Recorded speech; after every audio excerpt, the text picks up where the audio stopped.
Okay, so I've just been talking to Luba on the phone, and she is actually meeting one of her clients today, and now she found him a wife a couple of years ago, so it's a success story. And I thought I'd race down there with my camera and see if he'll do an interview for us or something, or give us some information, some advice or something that can help some of you guys out there if you are thinking about going over to Ukraine to try and find the love of your life. Now, it is always very hard to get people to talk on camera. A lot of people can be shy, but Luba has had a quick chat to him and he seems to think that he can do it. So let's go see what he's got to say.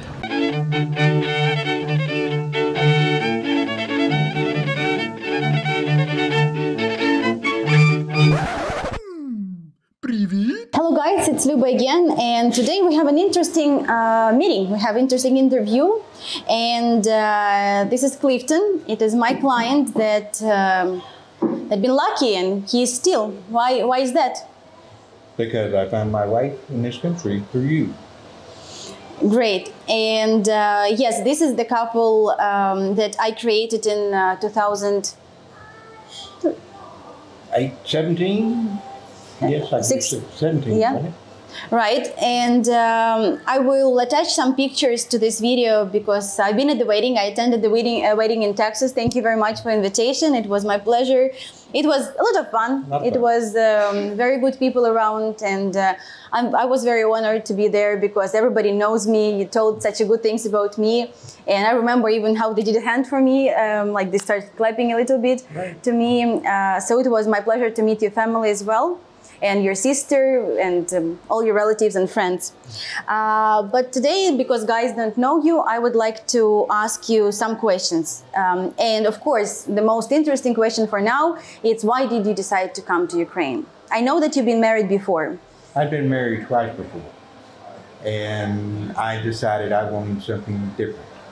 A gentleman I knew had married a lady from Russia, and he said it was the best thing he ever done. So I got on the internet, started searching and reading and learning about Russian women, Ukrainian women, and just I decided I would give it a try. So I joined a website. Within the first week, I think I had several hundred women sending me letters wanting to write. And out of that, I picked 5 or 6 and started writing constantly, and one of the ladies was from Odessa, Ukraine, and we wrote maybe 5 or 6 months. She invited me to come to her country to meet her. So I got on the plane and I came. And very scary. I've never done anything like this, never been out in the United States. But I decided it was something I wanted to do. I wanted to try something different. And when I stepped off the plane, there was Luba waiting on me. And she was my angel because she took very good care of me. And we spent many days together. And then I guess 6 or 7 days later, I went back home. And 6 months later, I come back. And the whole time I stayed in contact with Luba and also writing the other lady. And I remember that you had some difficulties with health at this moment, and we went kind of like through this process together, right? Right. I went back home in December of 2014. In March 2015, I was diagnosed with cancer. And so June of 2015, I believe it was June, yeah. June 2015, I came back, and I was still doing chemo and stuff. And Luba took good care of me. She worried about me, but I wanted to come back and see the lady that I started a relationship with. And we spent, 7, 8 days together. It was a good time. I went back home. Things was good. I decided to come back. 6 months later, I guess it was in November again. And things in the relationship kind of fizzled. It was not going nowhere. And this lady, I think she was like 43. 43, 44. 44, yeah. Mm-hmm. And so after that, we decide that, it's time to move on. Time to move on. And do you remember what I told you? Because you was kind of like not sure what to do because you wanted to go back to the When I got agent. on the airplane, you took me back to the airport. You looked at me real seriously, and you said, "My dear, I will find you one. Give me a little time." I said, "Okay, Luba." I said, "That is fine. We will move on." January, end of January, you sent me a message. "I have found your wife. Call me." I call you. Cliff, I found her. I found a perfect wife for you. Very, very perfect for you. February the 14th. All right, it was Valentine's Day. Valentine's Day. I was in Houston, Texas on the business. No, Dallas, Texas on business. And at 6 o'clock in the morning, there, you and my wife now, we face chatted. It was my first time to see her and talk with her personally. Yeah, remember I was looking for a quiet coffee with her, but everything was busy because 14th of February, it's a big day. It's Valentine's Day here and everything with the shapes of heart around. So we wrote each other. We exchanged information and we wrote each other every day until I came in June. Yeah. I think it was the later part of June. Because I remember that after you proposed, we were celebrating the birthday together. Yes. No, we did mine and your father's birthday First? First. And then we... 3 days later, I proposed to her. I remember how I was picking the ring. Yes. It was nice. Yeah, we picked out the ring together. But yes, it has been a quite interesting journey. I do not regret the journey. For one, I would not be having met you. And I feel like you and me are very good friends. So now I have someone on the other side of the world also who is a friend. And your family, I've got to know your family well. People ask me all the time, would you have done this again? Yes, I would do it again. If something happened to my wife now, I would probably come back. And you will find me another way. That easy. Okay, so what a lot of guys who are going through that, they worry about the visa process, how long it may take. So what was it for you? Yes, at first I was very worried about the visa, but I did a lot of studying. I asked my wife to marry me in June.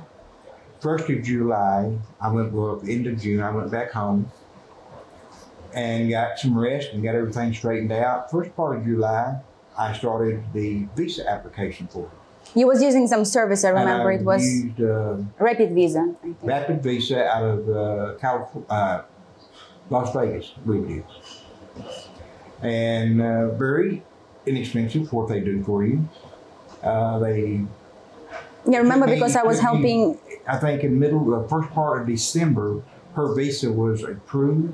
No, it was she had to come get to Kyiv. We had to go to Kyiv to get the medical exam. And to embassy. All that was all done and passed. And she came to the United States on February the 25th. Right. I went with her to Kyiv. I was helping her with because Rapid Visa, I think that they mostly tell you what you need to collect and they help guys. And she will still need to fulfill everything here. Right. And I was helping her with that. Then we went to Kyiv. We have a little bit of a difficulties because the lady is originally the citizen of Belarus. Right. And so we need to apply for some documents over there that was not on the list, unfortunately, but everything works out. And U.S. Embassy, we bring a lot of pictures of you together, a lot of evidence, tickets, Skype calls. So we was prepared, all prepared. If anybody decides to do this, the more pictures, more documentation you have, it's the better. less trouble you have.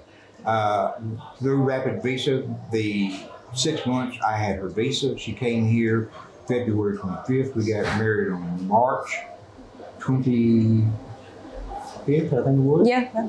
Yes. Then we turned all the paperwork into USCIS. It took us almost a year and a half to get her her temporary green card. And we have just now applied for her 10-year green card.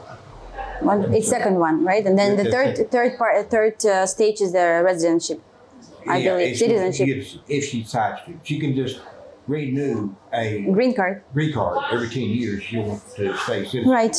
So what was the biggest difficulties for you and for her when she moved there? It was probably a culture shock. Culture shock.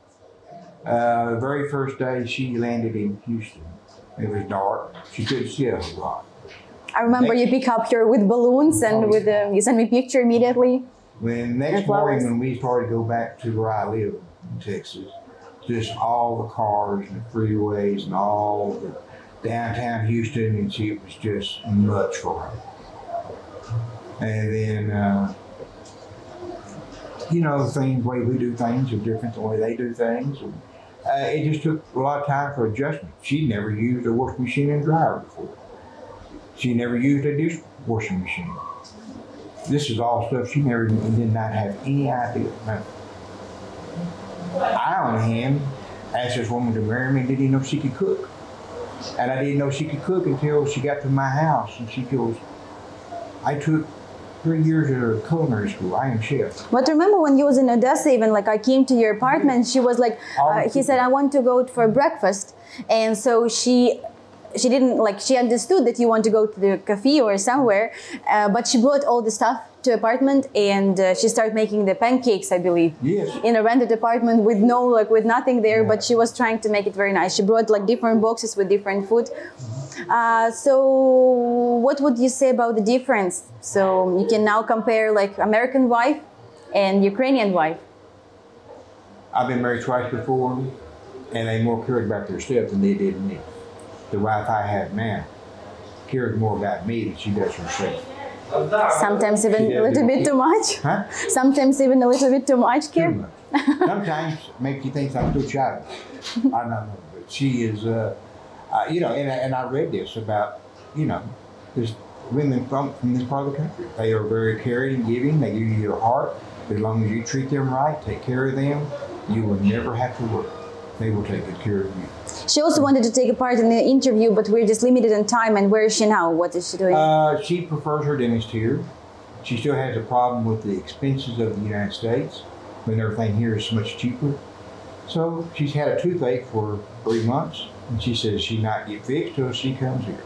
So this morning she's at the dentist getting her teeth fixed. So that's why we're without her, but you will definitely see the pictures, and maybe if I find, I will include even a little bit of video from the wedding. Yeah. Well, so thank you very much. And so you said about the difficulties that was then, it was a language barrier because your English was very poor, right? And Yes. Actually I've been your interpreter at the beginning. Right. Now she goes to college now. She goes to Leadership Council. She takes 3 classes a week of English. Her English has improved much. You moved, right? You've been living in the countryside. Right. When she first came to Texas, I lived in the country. She got tired of looking at the deer and the hogs and the rabbits and squirrels. She came from the city.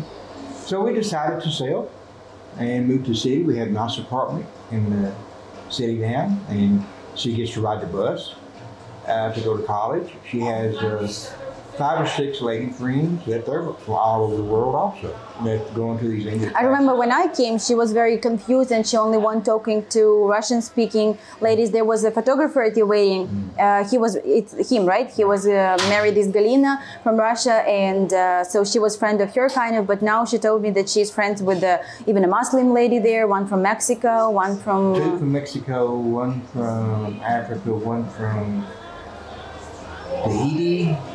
Yeah, she was talking very, very highly. Like she said, such a wonderful ladies, and they help each other, they encourage each other. She laughs. She says, when we get together, all in machining, we have women from all over the world. Right, and they all parts. The all cultural world, and there's 5 or 6 of them. But yeah, it is. And Google has helped us out with the language problem with the Google translation.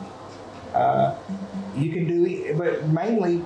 She understands me, I guess, and I understand her, and we don't hardly ever use translation now. I know what she wants and what she expects. She knows what I want, what I expect. And we're a very good, happy couple together. I mean, you wouldn't realize it. Well, I mean, you know, my sisters were very skeptical. Now, 3 years later, my sisters says, if y'all get divorced, we keep her, you leave. Even like this. Love her, you know, because she takes very, very good care of me. Right. And I could not ask for better. You see, guys, it can come true, and it's a good result. And also, I didn't ask you. So, by the time you met her, you was 57, and Svetlana was 51. 51. 51. Mm-hmm. So it was like 6 years age gap, and she. I'm going on 62 now. She's. I am going on 62. 62. Yeah, she has a birthday soon. She has a birthday by the end of September. Are you ready? Yes, but, and that's another thing. She does not like surprises. If there was one problem for me that I always like to try to make nice. She says, you make nice only when I go with you, we make nice together. Because she's very practical, like she's very like her money, the budget is always like, I know her, she used to. Oh, right now, have her here in this country. Every time we spend money, she writes down, she tells me how much money we have spent for the day. She keeps up with it. I said, why do you worry? Because you must know. I said, I know. She always say, oh, Clifton works so hard. No, we can't do this. Like we really, I need to, like we appreciate what you do. And she always care about that. And she will never like spend something extra because she know how hard you make it. And like that when you work on heat. And so thank you. I will say, real quickly, guys, if you decide to do this, this is the best lady that I know. She takes very good care of her clients. And we have been, not even clients, we're more like family. We write all the time, we talk all the time. So I wish, if y'all try to do this, please contact me. She will take good care of you. Thank you. So guys, if you like the video, please subscribe and put likes because it's important for us. And till next time, thank you, Clifton, for the interview. It was my pleasure to see you in Odessa and spend some time with you and your wife. And I hope to see you soon in America. I hope you come. I will visit you wherever you go. And thank you for helping me find my way. You're very welcome. Goodbye.